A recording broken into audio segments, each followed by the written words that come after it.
everybody, this is T from Kate's Crafty Closet with this clean and simple Halloween card for the upcoming holiday. So you can send this to anybody you want to send this to. This could be just a good little for your party. You can put it like on a table to welcome your guests, kind of like whatever you want to do. Put it in a frame, you know, kind of anything that you want to do with this. So let's go ahead and get started with making this card. So I just went ahead and used some gray 110-pound cardstock. This is a top folding standard A2 size card, which means that it's 4 1/4 by 5 1/2. So we're going to put this to the side and hope it doesn't disappear. So we also going to take this. This is a Sizzix Holtz die. This is called Decor. This is the largest one in the bunch, and we're going to cut 2 of these out because we're going to need one for the outside and one for the inside. So that's that one. And then we're going to go ahead and cut 2 pieces of black cardstock using the MFT stitched frame 8-2 die, which just is the largest one, and that as well. So the first thing that we're going to go ahead and do is bring in a stamp. This stamp is one of the wood mount stamps from Stampendous, and I will link all the products that I use in today's video in the description box below. This one is called Mirror Mirror.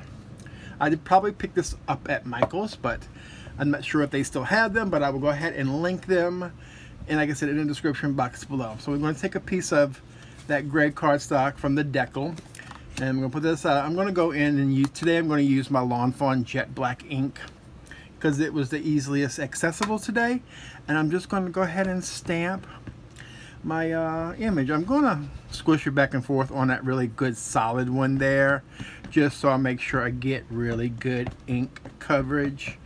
Like, you can use whatever ink you have on hand, darker the better. You know, pigment inks will work really well for really solid images like that. So because I have a little bit of on this front up here, it has a little bit more of a space and gap, I'm going to kind of put it more on the other side.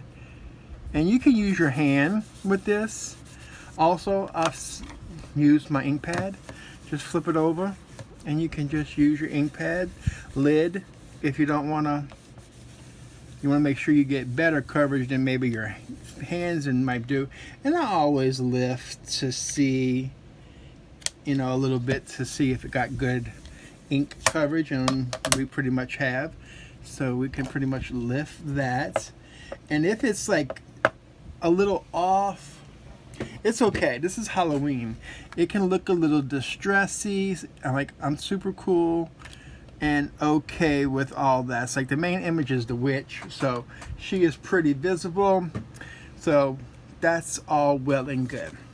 So now we're just going to go ahead and use some glue, and we're just going to adhere the gray piece to the stitch black one on here, and then we'll put it on there. My glue is kind of like not cooperating with me, and then we have a big huge mess because that just fell everywhere, but that's okay. Nothing wrong with a mishap, because you know we can always clean it up, right? So let me move that to the side, and we're just going to go ahead and pick up that glue before it dries and makes it even more difficult to fix. So here we go, we have that. Then I have the little sentiment. This is from the Tailored Expressions. This is the Halloween mini strips. It comes, you can buy the dies and you can buy the stamp. The stamp is separate, and this is where I pick them from your ghoul friend. I thought that was perfect, and see how you have a little bit of writing there. I'm going to go ahead and put our sentiment underneath that, just so it. So I'm just going to put a little bit of glue on there, and there's several different sentiments that you can use. As you can see on the first card, that I had a different sentiment on it called Ghostly Greetings, but that's not thought because, you know, ghoul friend, why not, right? So we're going to come in with that card base again. Let's put this to a side for a second. And let's go ahead and do the inside of our card. Again, we're going to take that stitch die, die cut, and we're going to take that gray one too, put some glue on the back and make sure it doesn't fall onto our work surface. And we're just going to put it on here so we can write a message in here if we want to, and personalize it. And you can stamp inside of here too.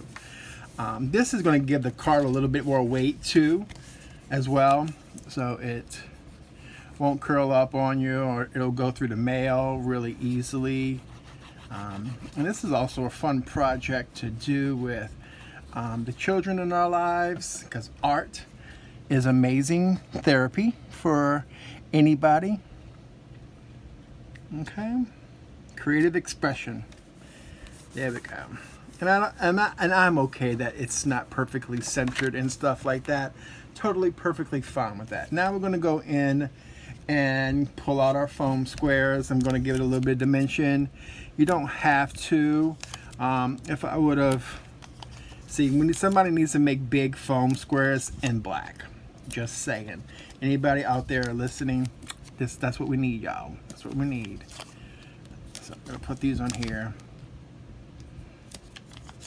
And once I pull the release paper off of those, I'll go ahead and put some glue down on there too, so we have a little bit of wiggle room when we put it onto our card panel, card base. And that's, I have these little black opalescent, that's what I call them, opalescent pearls that I'm going to put onto our card. And I'm going to see where they have these more of these open spaces. I kind of want to fill that in so the eye is not drawn so much to the open space. And I'm trying to do my best not to get like a big dab of glue on here. I just want a little bit. And I'm going to put one right there. And then I'm going to go down here and put one. Okay. And then we're just going to, I can't find my jewel picker. So we're going to rely on the tool that I never lose in my craft room. This is the only tool that I've never lost in my craft room, is my handy dandy hands. Okay, and that glue will dry clear, so don't stress out about that as well. And that's going to be our last little pearl. These are, like I said, a black, I call them a black opalescent. That may not be the proper term for them. This one wants to be difficult. Boom. So like I said, I will peel off the release paper. I'll put some more glue on the back of that, and I will adhere it to the front of our card.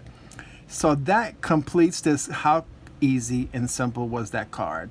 Like, not a lot of product that you need to use, and quick and simple to mass produce. You actually can make these as great invitations to your Halloween festivities, or and just fun stuff. So thank you again for joining me today. Like I said, all the description, the products will be listed in the description box below. If you want to follow me on social media, I will also have the links in the bottom, as well as for my Facebook group, my Facebook page. So you make sure you want to go ahead and follow those, because we do a lot of fun stuff. We do lives, we do destashes, and all kinds of fun stuff like that. Make sure you hit that subscribe button if you haven't done so already, and make sure when that little notification bell comes up, you want to go ahead and hit that, because YouTube is supposed to notify you when I upload a new video for you all to catch and watch. So thank you all for joining me, and y'all have a crafty day, y'all.